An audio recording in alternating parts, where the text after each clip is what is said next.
Hey guys, welcome back to the channel.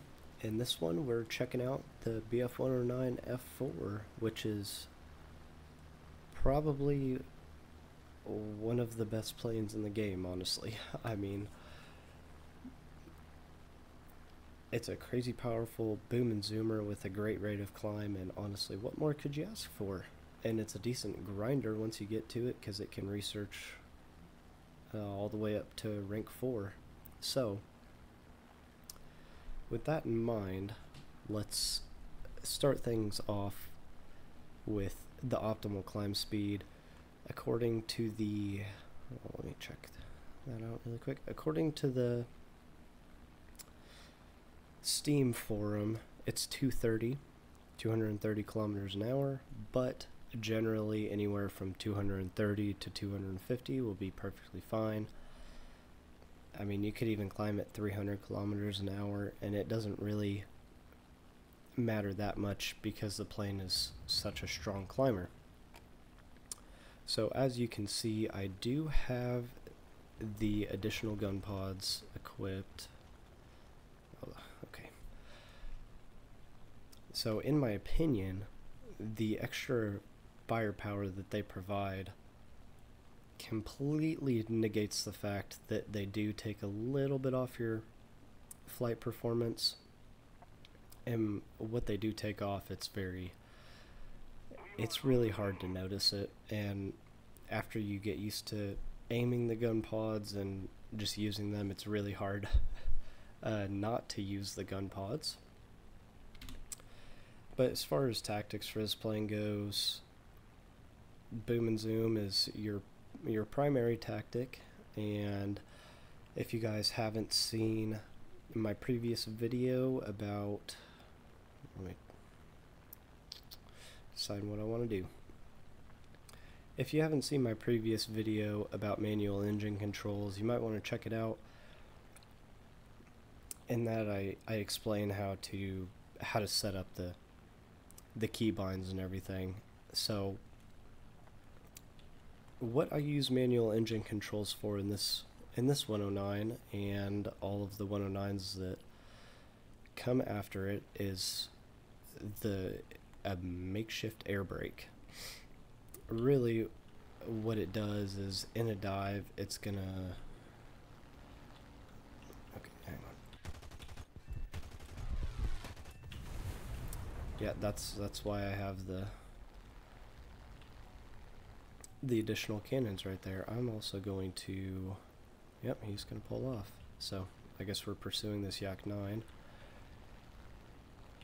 So what the air brake is going to allow you to do is control your speed in a dive, and specifically a dive where you're completely vertical.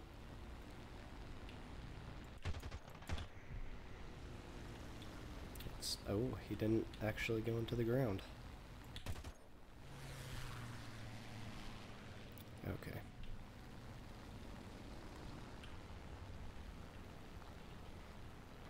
Uno momento.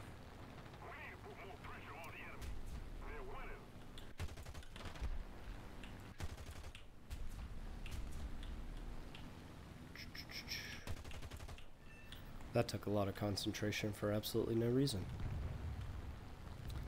So basically, if you're in a completely vertical dive, you can toggle your engine controls mode and go from auto to manual, and it'll keep you from overspeeding, give you a little bit more time to think about exactly what you want to do. Just generally makes the plane a little more controllable because you don't have to worry about compression or ripping your wings off, which is always something you gotta watch out for. So something else to note here, I saw my engine temp and my oil temp. Once the radiators get heat soaked, if you're not careful, you can destroy your engine. It will overheat if you're getting really late game and you go into WEP or even 100% throttle. Sometimes it'll have a little bit of a hard time and it'll knock your engine out. But that really doesn't happen all that often, just something to keep in mind. Now, hang on.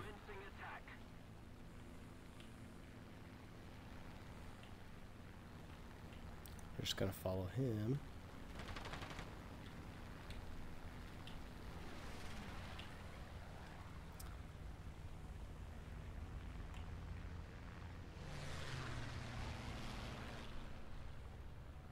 Honestly, I could have used manual engine controls right there, but I didn't really have enough time to reach over to my number pad and get it all set up. So we're just going to track this guy, and I mean, we're not really having any problems keeping him in our sights right here.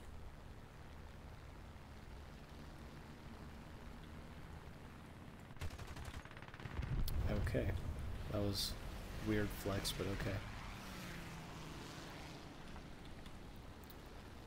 Anyways, so mostly boom and zooming and energy fighting. And the general rule that I keep when playing the F-4 is that you don't ever want to attack anybody that is above you. And if there are people above you, you should probably just keep climbing. Pretty much anyone below you is going to be a pretty easy kill. You have a lot of firepower and an air brake and a very controllable and a pretty maneuverable plane. It's not on Spitfire levels or anything, but all of you that have flown the 109 know exactly what I mean. So I did get a comment from one of you guys that watches about aiming the gun pods. So I just want to touch on aiming as a whole for a second. So with every ammo belt that you can take out,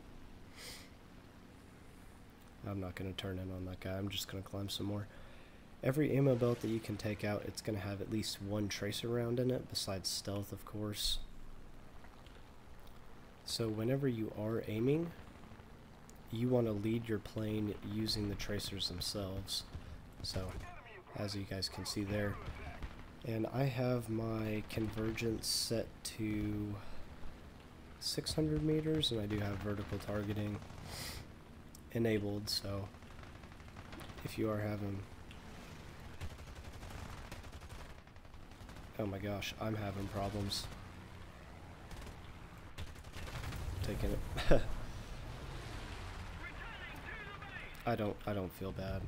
I'm really desperate for silver lions right now. Now let's see where... Okay, 2 bombers left. Honestly, bombers aren't really that much of a problem. Real Shatter had a little bit of a fix rolled out. It was like this morning or yesterday or something like that. So the high explosive incendiary shells are very powerful, and honestly, if you land your shot, there's a pretty good chance that it's just going to take out the plane, which makes this thing kind of powerful, just a little bit overpowered.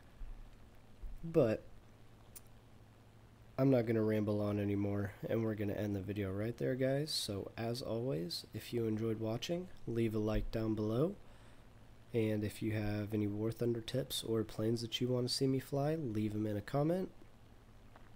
Otherwise, subscribe to the channel, and we'll catch you guys in the next one.